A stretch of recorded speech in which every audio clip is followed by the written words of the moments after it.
Blame reversal. The leadership, the group, and doctrines are above reproach. So any failed promises, bad situations are always the fault of the member. Did you encounter this? Oh yeah. This is basically the entirety of detransitioning. So as soon Oh, really? as you detransition, everything was your fault the whole time. Basically, I get this from weirdly both sides of the political spectrum. So I'll get like people who are on the right wing who, in general, they value personal responsibility and taking responsibility for your own actions. And it's been very weird to get it from people on the far left because they're usually not very personal responsibility type people. They're the type of people who go, it's just institutions and systems, they're all responsible for what you eventually end up doing. So for example, systematic transphobia made you do this or made you do that or whatever. And so they'll take it off of the person unless you detransition, because then when you detransition, everything's your fault. It's a very weird thing to experience, to be in spaces where people are constantly blaming systematic problems for everything that's going on wrong in their life. But then as soon as you say something like, I think that the medical system there's a systematic problem here and I've been harmed by it. And then they'll just say, oh, you just don't want to take personal responsibility. It's a very weird flip. And do they start dissecting your journey from beginning to end, saying that it was all of your fault? Because I see parallels here with the religion in terms of if you leave a religion that is one of these high demand religions, they'll start to say you didn't pray hard enough, you didn't live righteously enough, you gave space to the voice of Satan rather than holding on to the light. There's all different ways of articulating the blame reversal, but it's definitely there. And they'll go back from the beginning. How deep is it when they lay this at your feet? Yeah, and this isn't always trans people. This is just a lot of the people that have spoken to me, but I've had people tell me that transition didn't work for me because I didn't have bottom surgery. So like the suggestion there was I should have gone further, which I think is crazy. I've had people tell me that it didn't work for me because people have called me a quitter. Basically, like, I don't know, I wasn't committed enough. When I try and talk about the medical aspect of it, like what the doctors did wrong, they'll just say that, oh, the doctors were doing what they were told to do. That's the standards of care. It's this way because if it wasn't, then all of these other people would be harmed by it. But literally everything is to remove any blame from either the trans community itself, which I put so much blame on because of all of the different social pressures, all of the, if you think you're trans, you are, things like that website, amitransgender.net. They're literally putting the idea into your head constantly. They're telling you that all of your doubts are internalized transphobia. They're telling you to lie to your doctors, et cetera, et cetera. They'll say all of these things. And then at the end of the day, when you look back on it and go, oh, that was a bad thing. They shouldn't have done that. You guys shouldn't have done that either. Everything is to take all of the blame away from that. So transition can never be a bad thing. It's always good. And if it is bad, then it's a buyer's remorse. Yeah. Yeah. So I got out of my haircut because my hair was driving me nuts. And I shaved it because I'm tired of watching my hair thin out. And it's less distressing if I shave it. So when I talk about being too far gone, I don't really know what else to call it.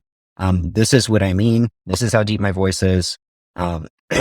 It's gotten deeper over time and it's settled.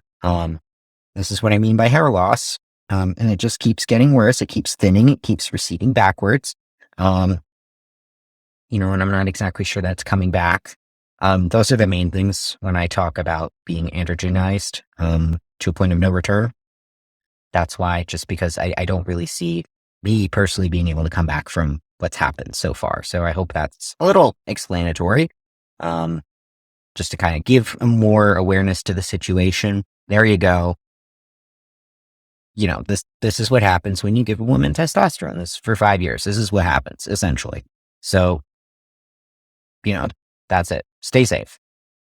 And I would be fine living as a male, but at the same time, if I could go back, I absolutely wouldn't have done this. I would just be like a kick-ass butch lesbian and live my life.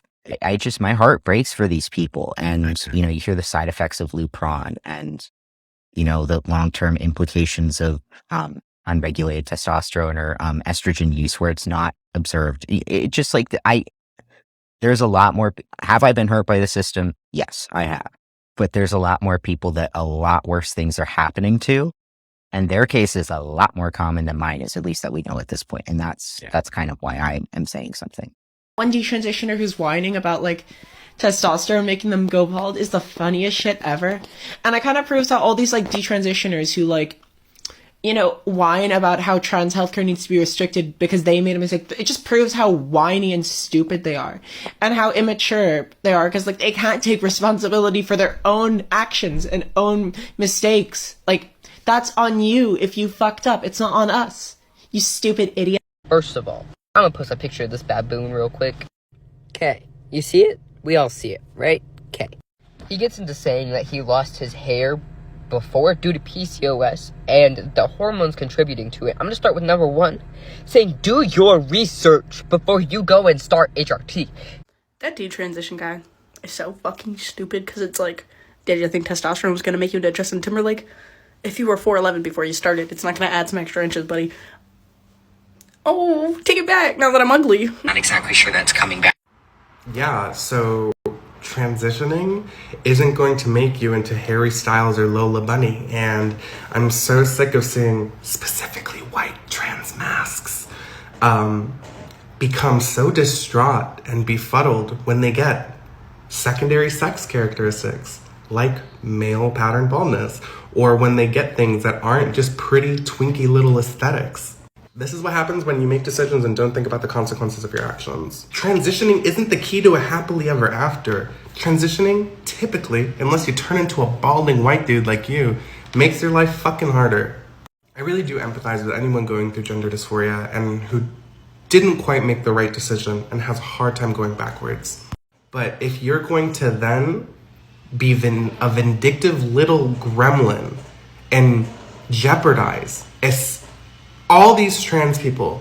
This video is for a specific subgroup of detransitioners that have been piping up lately, usually white former trans masks who are falling into TERF ideologies because they fucked up not listening to their doctors prior to the transition process and are now regretful. That's what happened. That's what fucking happened.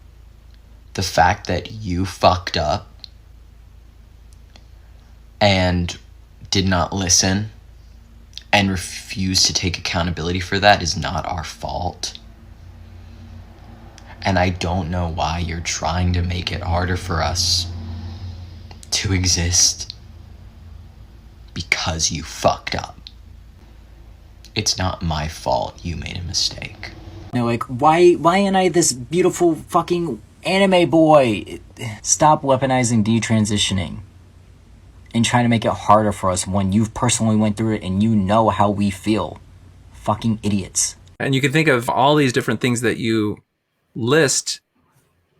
You can see them being applied to other people, and that kind of it does that fear thing where you see other people going down that route and you don't want to go down that route because you don't want to be subject to that. When we see this happen in a religious or a political context, we could very easily say, yeah, all of those negative consequences and blame reversal are creating a pressure for people to continue along a pathway and to not dissent, to not doubt, to not remove themselves from that situation because it's a manipulative situation where they're demonizing and blaming reversal. But then when you try to see that phenomenon happen in the group itself, it's harder to come to that realization about the group that you're in yourself.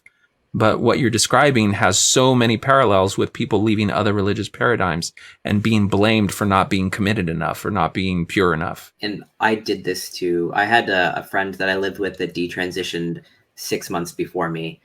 And that's basically what I was doing to him in those 6 months, was basically telling him all the things that I'm being told now. Not necessarily like that he wasn't committed enough or anything, but more that he needed to take responsibility for it, or there was nothing that anyone could have done. That's the sort of idea that we're given, is that everything that happened, it happened because the way that we're doing everything now is perfect and nothing needs to be changed, etc. So then when detransitioners are coming out saying, actually, we do think things need to be changed and this is how they need to be changed, then we get silenced by people saying other things, basically, just to, I don't know what it is. This, for whatever reason, this one medical treatment can't ever be wrong. It can't ever be a bad thing. It can't ever be given out in the wrong way. And it seems like much along the religious parallels, well, it's not just that it can't be wrong, but like it can't even be partially criticized. Like even if you're trying to say we need to change some things, well, that even that level of doubt is wrong. And it seems like from what you're relating that the bigger picture is that all of the ideas, the ideology that fuels how those medicalized treatments are implemented, that itself also is beyond reproach. Like you can't question or doubt that. You can't even, to go from the foundational assertion that justifies everything else is the notion that there's this gender identity that exists as some real thing, and then for you to question that and just say no, that even that assertion is wrong, that blows apart everything else from an ideological perspective. I don't know how you could get to that except for gradually moving that way as the process of unpacking and detangling yourself from this web of ideas and assumptions takes place. So it sounds like you were affected pretty significantly by blame reversal. Would you also say that is going to be true of almost anyone who's taken steps that then they want to now go back on and say, it didn't work out for me. The promises that I would have fewer bouts of depression, that I'd feel better about myself, that I'd integrate better into society, all these different things. When they come out with these criticisms, they're going to be told, no, the problem is you did it wrong or you're to blame rather than the promises or the ideas. Is that going to be unique to you, or do you think it's widespread? I think it's every single person that is going to say anything. I can see the words failed promises, like that is what transition was. It was a failed promise, and they don't want to admit that there was a promise to begin with. Basically, they're trying to reframe it so that it was entirely neutral. You made the choice on your own, sort of thing. But yeah, any person that detransitions, or even there are trans people that just regret transitioning and just stay transitioned. Anyone who says anything bad about transition or about the trans community, they're going to be told that actually it was your fault the whole time, or some degree of that. So yeah, no, I think it's very much widespread. All right. So rating then? Severe. Okay.